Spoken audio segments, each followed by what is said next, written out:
Este güey no podía faltar. Y aquí está. Bienvenidos, bienvenidas, bienvenides a un nuevo episodio de Tertulia. En un pasado episodio de Botana discutimos un poco de la definición de la migración, de la diferencia que podía existir con el concepto del viaje. Y bueno, en este episodio propongo ahondar un poco esta idea del viaje. Así que a zarpar pues.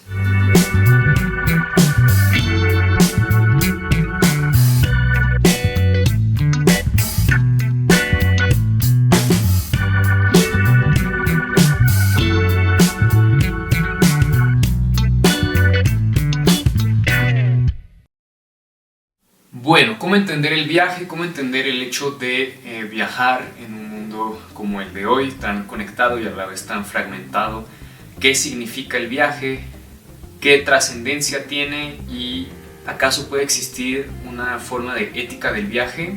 Bueno, tal y como lo mencionábamos en el pasado episodio de Botana sobre la migración, me parece que la diferencia entre el viaje y la migración es más una diferencia entre una situación y una actividad.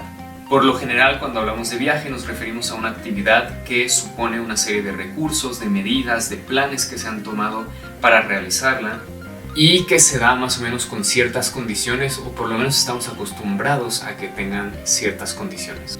A pesar de que se hable de viajes sin regreso, de intemperies en el viaje o de obstáculos al viaje y otros tipos de aventuras y desventuras que pueden venir en su transcurso, cuando hablamos de viaje, sobre todo en nuestro mundo moderno, solemos pensar en circuitos bastante cuadriculados, ya armados, algo estructurado, ¿no? Pero sobre todo marcado por una característica que es la seguridad.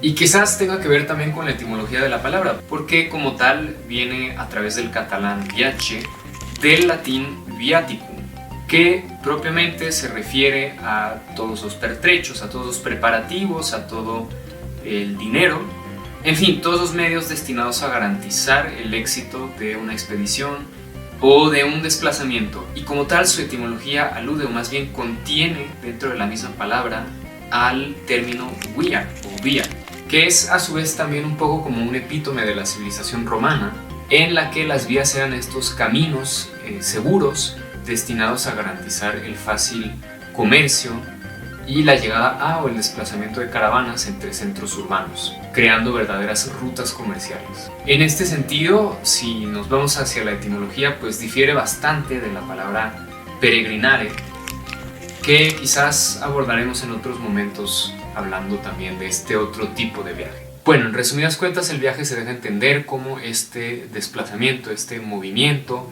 con ciertas seguridades, ciertas facilidades o al menos cierta preparación. Pero pues yo diría que el viaje va mucho más allá de eso, o sea, es mucho más que ir a internet y encontrar un circuito ya completamente armado o inclusive recorrer en Google Street View las calles y los lugares que queremos visitar. El viaje es mucho más que unas sencillas vacaciones.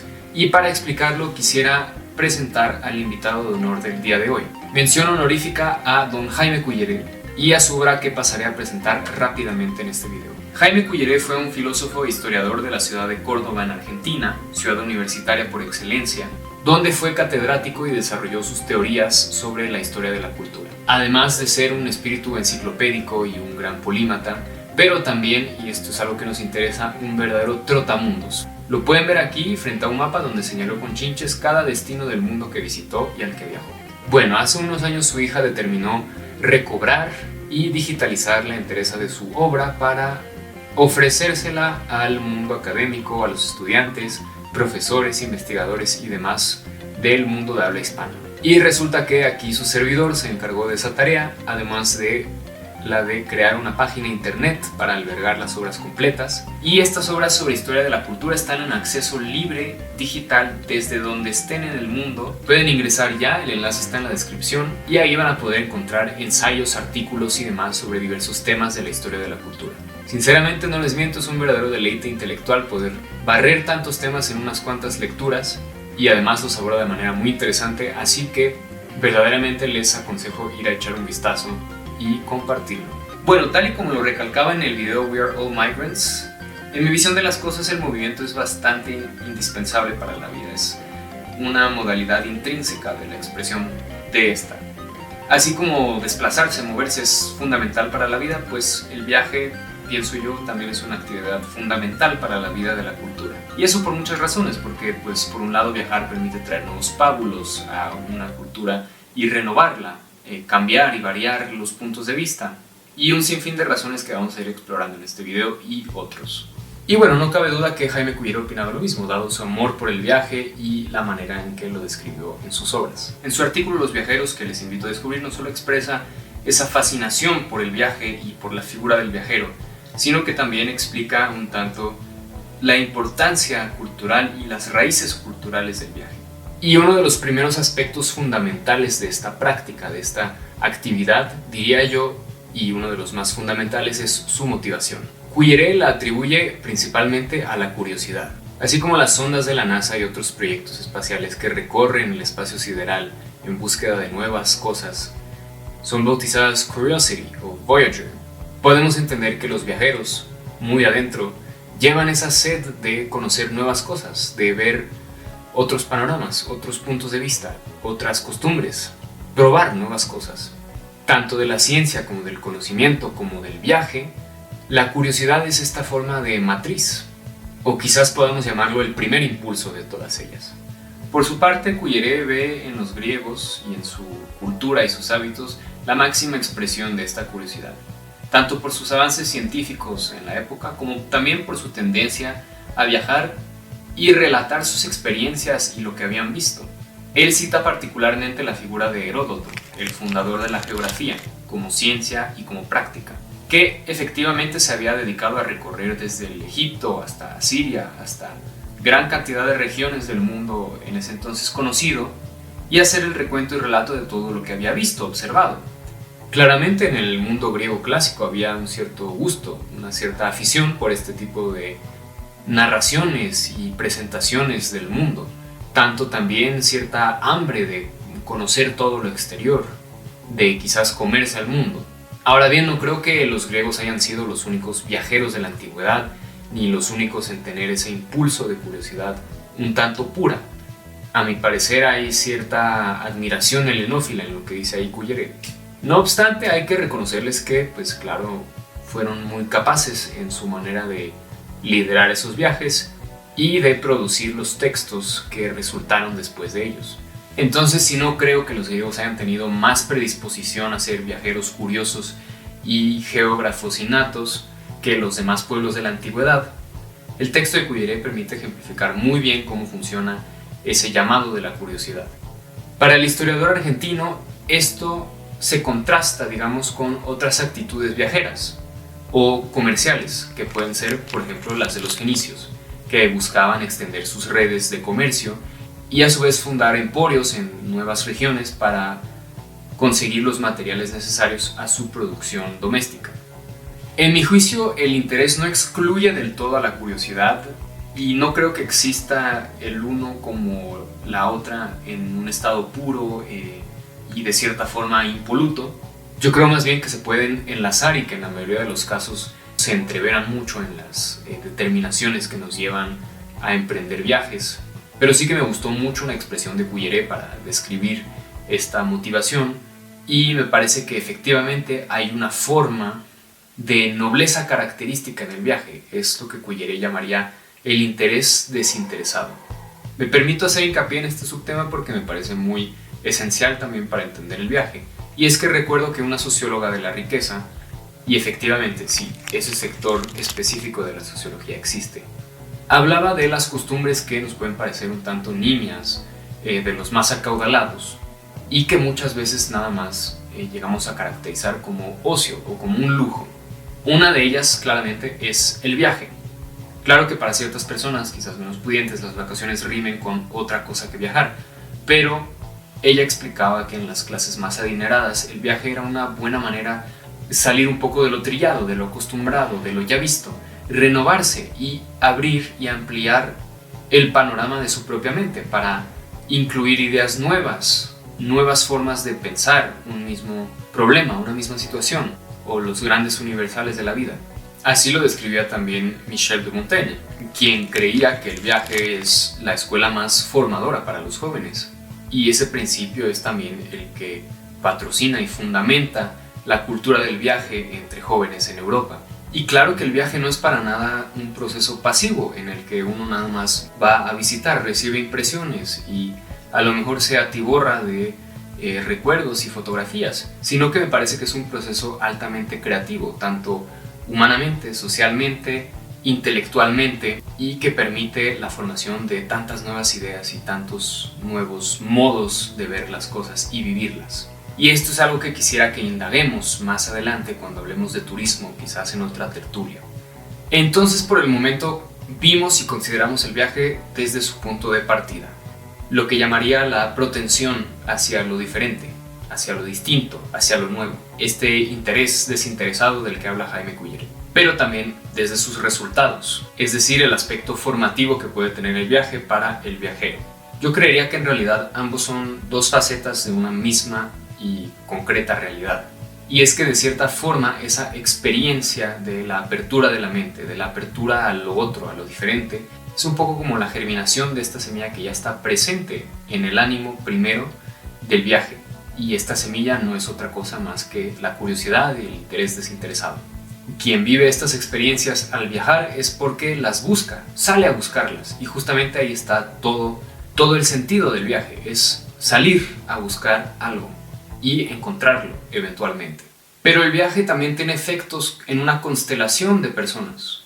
El viaje no solo impacta al viajero, sino que también impacta a quienes quizás deja en casa, a quienes sale a conocer, a quienes se encuentra en su camino y también a todos los lugares que recorre. En este sentido, y teniendo en cuenta que el viaje es una práctica que tiene una serie de implicaciones que pueden surtir efectos sobre nosotros, viajeros, como sobre las demás personas, aquí iría mi pregunta: ¿acaso se puede imaginar, se puede concebir una suerte de ética del viaje?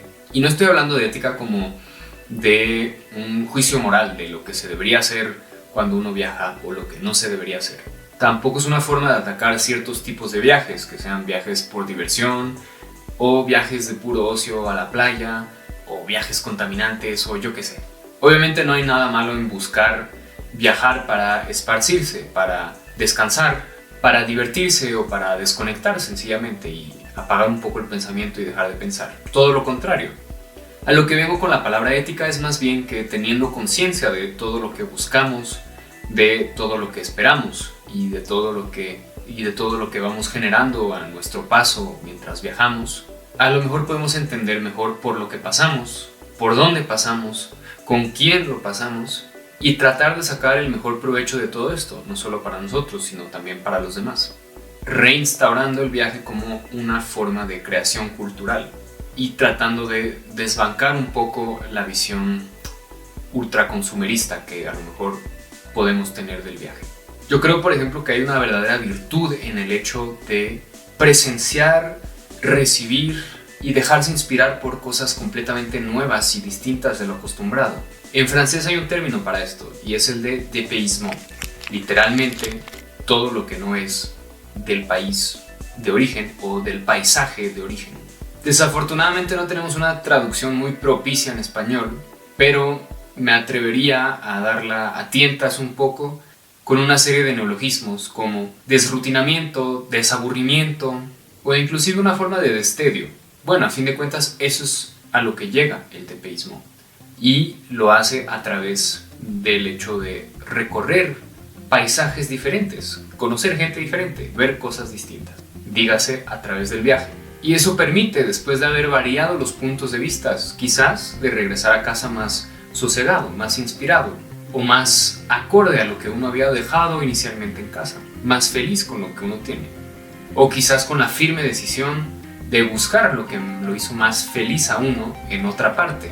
Entonces integrar esto a un pensamiento ético es entender los beneficios que nos trae ese dépaysement y tratar de sacarles el mejor provecho y tomar buenas o mejores decisiones acorde a esto, acorde a lo que buscamos. Pero siento que también integrar todo esto a un pensamiento ético es igualmente aprender a valorar los recursos que supone el viaje, sea por un lado recursos financieros, los costos y demás, pero también los recursos que se consumen y que se utilizan para permitir el viaje. En este caso pienso más bien en el impacto ambiental que tienen nuestros desplazamientos. Y por último también el impacto que podemos tener sobre la gente que visitamos, sobre la gente con quien convivimos mientras estamos viajando.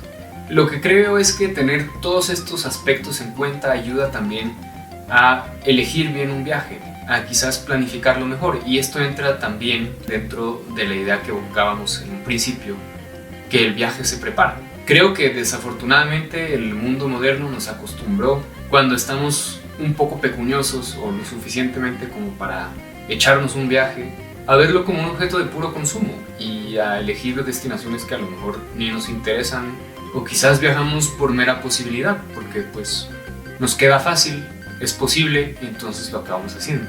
Y creo que esta visión del viaje como objeto de consumo tiene muchas expresiones distintas. Yo las he visto, por ejemplo, en el frenesí de los gringos que visitan Latinoamérica. Nada contra los gringos en particular. Pero a quienes se les adentra esa locura de ver el poder adquisitivo multiplicado por 100. O puede ser el molesto afán de ciertos grupos de turistas asiáticos en París o grandes capitales europeas que se esmeran en tomarle foto a cada centímetro cuadrado de lo que van visitando. A veces parece ser sin siquiera saber qué están viendo. O pueden ser también ciertos franceses completamente faltos de una visión crítica de su privilegio a la hora de poder viajar, y que nada más por aprovechar de las vacaciones que tienen cada año, eligen un nuevo destino a kilómetros de su casa, a veces sin tener más interés por ese destino que estar ahí 2 semanas. Y esos devoradores de mundo los he visto y los conozco. Extrañamente, parte de la cultura francesa que desarrolló toda esta idea de la virtud del viaje, como decía desde Michel de Montaigne, hoy día llega a cierto punto de degradación en un turismo que se afianza en esos mismos valores de abrazar teóricamente al mundo entero y ser como un aventurero y explorador antropólogo como Francia produjo grandes de esos en el siglo pasado. Y lo más curioso es que le ponen el valor cultural casi no tanto al hecho de haber estado allá en esos países y de haber podido conocer a los locales o de haber probado nuevas cosas, sino más bien al relato que producen una vez que regresan a Francia. Y muy seguido se da después de las vacaciones de verano, de invierno, cuando sea, esa competencia que existe en los salones franceses a la hora de escribir el viaje que uno hizo. Pero creo que toda esta actitud la resume mucho mejor esta frase que es casi moneda de pago diario entre ellos. Y es faire un pays, faire un nouveau pays. Literalmente, hacer un nuevo país. O van a decir, por ejemplo, este año hice Rusia, el otro año hice Tailandia y el que viene haré la India.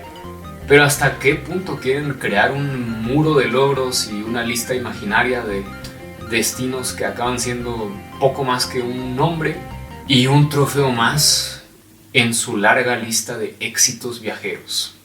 Amigo, claro que no, tú no haces el país que visitas. ¿Cómo tener un fondo de cultura viajera tan rico y denso y a la vez ser un viajero tan inculto y tan poco ético? Y para huir un poco de estas conversaciones mundanas, quisiera venir al último punto. Y es que, como lo vimos, viajar supone cierta ética del viajero, ciertos elementos en su cultura y en su manera de viajar, de conectar con el resto del mundo, que en el mero momento hacen la diferencia entre quien viene a consumir y quien viene a conocer. Pero también, en el momento de regresar a casa, hay otra reflexión ética que podemos hacer sobre el viaje. Y sería sobre lo que contamos, de lo que vimos, de lo que conocimos. Y qué tan fanfarrones vamos a ser a la hora de relatarlo. Yo creo que muchas veces por pensar que somos modestos individuos o pequeños ciudadanos de un mundo demasiado grande como para que tengamos cualquier influencia sobre él, aminoramos mucho el impacto que pueden tener nuestras palabras y lo que contamos y lo que le transmitimos a otras personas, en especial si son personas cercanas o paisanos o colocutores de una lengua que tenemos en común. No nos damos cuenta que a través de nuestras palabras generamos toda una visión del mundo en otras personas que no son nosotros. Y este es un pensamiento al que me asusó una plática con un amigo mío, pero también con un taxista aquí en Bogotá que tuve en una carrera que hice con él. Y es que hablábamos de la manera de presentar y representar un país, hablar de su oferta turística, hablar de lo que se puede hacer en ese país o de lo que no se puede hacer y qué tanto afecta la manera en la que posteriormente la gente viene a ese país a hacer ciertas cosas o no hacer otras cosas. En lo particular mencionábamos el caso de Medellín y la prostitución y todo lo que es el turismo sexual. Y tanto el taxista como mi amigo me mencionaban cómo a los viajeros extranjeros se les dice tan fácilmente hola, chicas, que ofreciéndoles así no solamente un servicio muy particular, pero también una versión del país que acaba no beneficiándole a este. Y podremos hablar de este tema más específicamente en comentarios si gustan para no entrar en polémicas. Pero claro que es un tanto problemático, sobre todo a la hora en la que Colombia trata de reforzar su imagen de un destino muy propicio para el turismo ecológico y formas de turismo que involucran a ciertos pueblos, a tradiciones. Pues es muy problemática esta imagen de un turismo por vicio. El relato de viaje no es solamente un género literario, como una burbuja aislada que se escribe por puro amor a la ficción, o como una bitácora romantizada que se pintaría con los colores puros del exotismo. Por mucho tiempo y todavía a día de hoy es una forma de acercamiento de un conocimiento de primera mano. La gente escucha a los viajeros cuando hablan sobre un país porque ellos realmente, empíricamente estuvieron ahí, y por los mecanismos de confianza en el discurso de personas conocidas, obviamente se acabarán llevando una impresión de lo que la gente les contó del país que visitaron. Este es el interés de libros como este, que son famosísimos en Francia, son guías turísticas impresas. Porque todos los redactores de los artículos que están ahí están ofreciendo un testimonio de lo que vieron, buenos consejos, indicaciones, impresiones, notas, memorias, es decir, toda una experiencia humana que va a informar la manera de ver la imagen global que uno se lleva al escucharlas, al leerlas, de un país, de un destino turístico, de lo que se puede hacer ahí.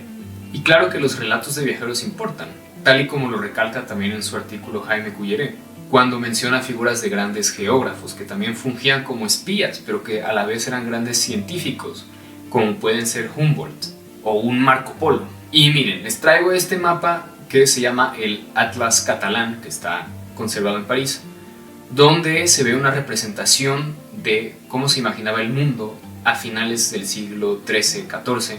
Y lo interesante es ver cómo se construyó esta imagen del mundo a partir de relatos como el del italiano Marco Polo. Pero también importa mirar con atención la representación que se hace de los soberanos conocidos en esa época, o particularmente ínclitos, de regiones muy exóticas, de las regiones que colindan con el fin del mundo casi. Mírese por ejemplo el retrato de Mansa Musa o el del emperador de China. Mientras más lejos se va, más aparecen discos de oro, tronos dorados, animales exóticos, casi monstruos. Y todo esto viene de los relatos fabulosos y fabulados de misioneros, comerciantes y demás que al regresar a su país pues beneficiaban de toda la atención posible porque llegaban desde lejísimos. En ese sentido, ¿cómo no pensar que los relatos de viajes son un elemento muy constitutivo de nuestras culturas y sobre todo de la imagen que crean de otras culturas? Y este es particularmente el caso de nuestro continente americano, y sería muy teto no darse cuenta que en parte tenemos una conciencia de nuestra historia y una visión de nuestro paisaje, de nuestra geografía, de nuestras realidades concretas, sumamente marcada por relatos de viajeros y de misioneros del siglo XVI, XVII y XVIII, o de escritores Pilgrim Fathers y demás. Esto es algo que podremos explorar más a fondo y sobre todo con esta lectura de acá, entre otros posibles libros de relatos y crónicas. Y esto es algo muy importante que formó nuestras culturas americanas y que también formó el marco general de globalización en el que se desarrollaron desde el siglo XVI. En el mismo artículo Cuilleré lo recalca con estas palabras. Pese a tan lamentable hecho, las nuevas comunidades le deberán lo que se consiga en el futuro. Esta fatalidad es la gran paradoja del siglo XVI, su perenne actitud de pasible denuncia y a la vez la raíz de un nuevo y formidable orden de cosas que compromete ya todo el planeta. Y claro, el siglo XVI, siglo de viajeros, de descubridores, de exploradores, pero también siglo de gestación y de conformación progresiva de la modernidad, que unió a todos nuestros países, que unió a ese occidente con el extremo occidente, como me gusta llamarlo, y creó un nuevo orbe de imperios. Para nosotros en las Américas, el viaje es sin duda un elemento cultural más profundamente importante que quizás para otras culturas y del que apenas a veces nos damos cuenta, o que por falta de costumbres y posibilidades económicas quizás descartamos por completo. Ahora bien, viendo cómo evolucionan nuestras sociedades, cómo cada vez nuestras regiones se abren más y más al mundo, ¿qué haremos nosotros de nuestras experiencias viajeras? ¿Qué haremos nosotros de nuestros relatos, tanto sobre nuestros propios países como sobre los países que visitamos? ¿Cómo recibiremos al viajero, al que quizás deje hoy en el camino los pasos que seguiremos nosotros también? Esta es reflexión de cada quien. Podemos aprender de tantos tipos de viajes diferentes y de tantas figuras de viajeros. Puede ser que apreciemos la insaciable sed de expandir el conocimiento, como la de un Humboldt, o el brillo y la valentía de un Sven-Hedin a la hora de aventurarse en regiones desconocidas, o las errancias rasgaplantillas de un Cabeza de Vaca. Puede ser también que busquemos una nueva manera más personal, más contemporánea, más actual, con nuevos medios de definir y pasar nuestros viajes. El mundo se reconfigura sin cesar, más aún hoy que está tan conectado, que todo responde a tantas influencias que vienen de costados distintos, pero también estando sometidos a cambios climáticos nunca antes vistos, a futuros inciertos, a situaciones geopolíticas inéditas y a veces que nos parecen insolubles. Y dentro de todo este magma de posibilidades y oportunidades, yo creo que el mundo espera a aventureros metamodernos. Espera a viajeros que tengan una nueva versión, una nueva visión y una nueva aprehensión de este mundo en el que vivimos y que nos tocó recorrer. Y esto significa también un nuevo ropaje de ideas, un nuevo morral y un nuevo báculo de peregrinos. Bueno, camarín, camaradas, creo que aquí nos da para otras veladas, así que voy a seguir disfrutando mi chocolate. Les agradezco su atención hasta este momento. Por favor, si esto ha suscitado y creado reflexiones entre ustedes, compártanlas, la sección de comentarios está para eso. Igualmente pueden compartir esta tertulia con otros camaradas. Siempre viene bien ser más para pensar mejor y poder crear esta comunidad de inteligencias autónomas. Y bueno, sin más, su anfitrión se despide. Salud.